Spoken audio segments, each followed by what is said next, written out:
When will there be peace in the Middle East? As an Israeli tour guide, I get asked about the conflict a lot, and there is an answer. But before I talk about that, I want to mention something that happened a short while ago. An Egyptian actor called Muhammad Ramadan, I hope that I've said his name correctly, had his photo taken with an Israeli singer, Omer Adam, in Dubai. Now, you are probably thinking, okay, so what?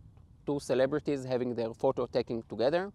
But in Egypt, it caused a huge scandal, and the actor is now due to stand trial for being in a photo with an Israeli singer, not an Israeli spy. Now, for those of you who don't know, Israel and Egypt signed a peace treaty in 1979. The last time that Israel and Egypt fought against each other was in 1973, almost 50 years ago. Israel gave back every last inch of Sinai, and yet their hate for us remains very strong. And this is Egypt, a country that most of you would not classify as an extreme Muslim country. Take Iran. You all know that the Iranian regime wants to eliminate Israel, but think about it for a second.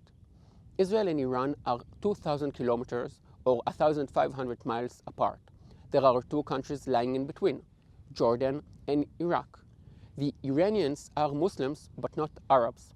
They have a totally different history, culture, and language to the Arabs in the Middle East, and yet they really, really hate us. If you think that they are just so loving and caring towards the Palestinians, then think again.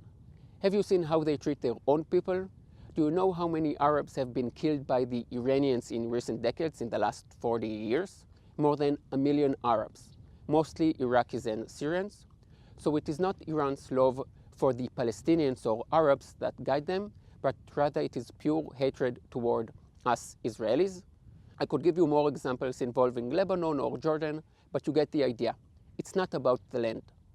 I will say a word about the Palestinians, as many think that this is the core of the conflict.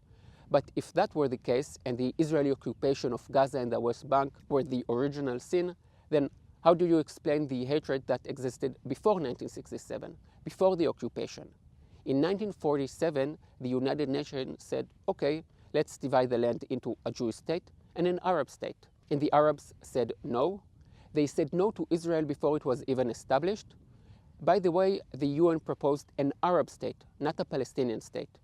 The word Palestinians, as to describe a nation, and also the words West Bank, are new terms that were only invented relatively recently.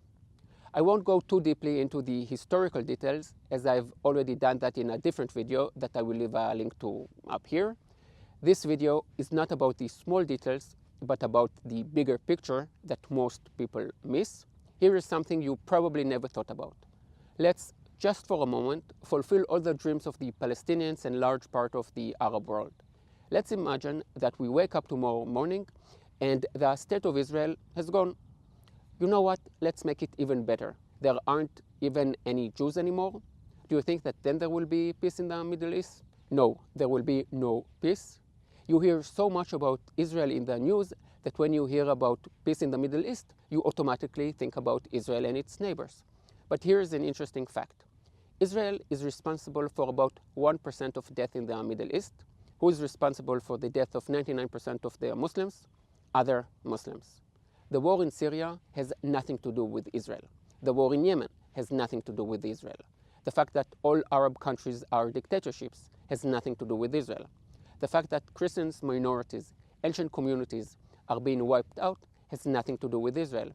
And by the way, I find it interesting that Christian countries care so much about the Palestinians, yet nobody cares about the Christians in the Middle East. The fact that gays are being persecuted in all Muslim countries has nothing to do with Israel. And now we get to the core of conflict. If it is not about the land, then what is it about? It's about values, basic values. So when will there be peace in the Middle East? When Arab countries become democratic, when it is okay to be gay in Muslim society? I think that this is an important point. Think about it. There have been many wars between Muslim countries, yet, as you all know, there has never been a war between two countries that enjoy rights for gay people. But sadly, gay rights are only to be found in very advanced societies. Let's start with women's rights. I started this video with Egypt, so here is another example from there. 80% of Egyptian women enjoy FGM. I will leave a link to the subject as I cannot talk about this terrible thing in a video. Here is another example. In Jordan, women need the consent of a man in their family to get married, and they are not allowed to live with a man if they are not married. In the West, they are talking about gender fluid pronouns, which is very important. And in many Muslim countries, if a young woman decides to go out alone without permission from the men in her family, it might well be the last thing she does. Now, you might say that there are extremists everywhere. Well, yes and no. Yes, there are extremists in Israel, there are extremists everywhere. But while in Israel, these extremists constitute a small group that might be loud and take extreme action, they don't represent the majority. In the Arab world, they are not extremists, but rather a majority that dictates policy. Israel is not perfect, but it is much, much better. And I'm not saying that all Muslims are against gay rights and women's rights. Of course not. But the facts are overwhelmingly clear. There are 50 plus Muslim countries, in almost none of which people enjoy gay rights and equal rights for women. I recently saw a poll that said that even in the UK, half of its Muslim population is against homosexuality being legal. Yeah, being legal, not gay rights. In Israel, the only Jewish country, lesbian couples can adopt children, there is Pride Parade, and there was even a gay minister of justice from the Conservative Party. Now, I know that I will be accused of pinkwashing here, and I accept that. And I will tell you why. Gay people, women, and minorities are the vulnerable part of any society. See how they are being treated by the state, and you will know how the state will treat its neighbors. If your neighbor is beating his wife and children, it is only a matter of time before he beats your children. And by the way, in many Muslim countries, a husband is allowed to beat his wife. And with that in mind, I can answer this video's question. When will there be peace, a real lasting peace?